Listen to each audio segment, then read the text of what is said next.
For over 50 years, the identity of the most infamous serial killer in American history has remained a mystery.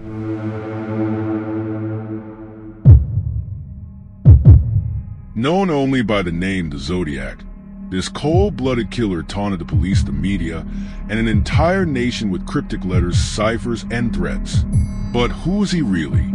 Was he a mastermind playing a deadly game with law enforcement, or someone even more terrifying?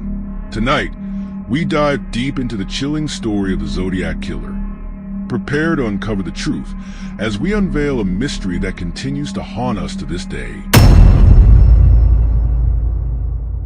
A long time ago, in a big place called California, there was a man who liked to do very bad things, but no one knew who he was. He liked to scare people by hurting them and then disappearing.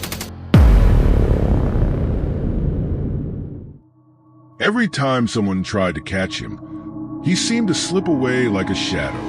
People tried everything to find out who he was, but no matter how hard they looked, they could never catch him. They called him the Zodiac Killer because he always sending letters to the police. The game was simple. He would hurt someone, and then he would send a letter with puzzles and codes. He would say, "Can you solve my puzzle and find out who I am?" Everyone wanted to figure out who he was, but no one ever did. The Zodiac loved this. He liked to know that he could trick everyone, and he played his game for a long time.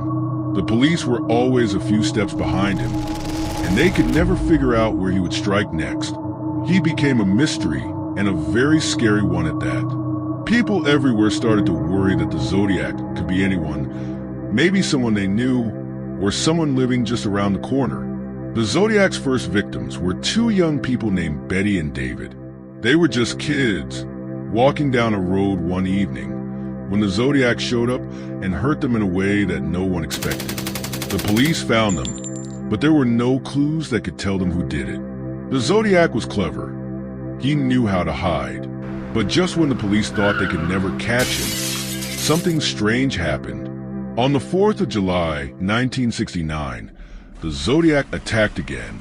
This time, the victims were a woman named Darlene and a man named Michael. Darlene didn't survive, but Michael did. Michael was very brave, and after he woke up, he told the police everything he saw. He gave a good description of the Zodiac, which helped the police figure out what he looked like. But even with that, the Zodiac was too smart. He disappeared again, and no one could find him.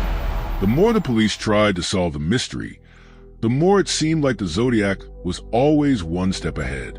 But Michael's brave story gave the police hope that maybe, just maybe, they could catch him. They just needed to keep looking.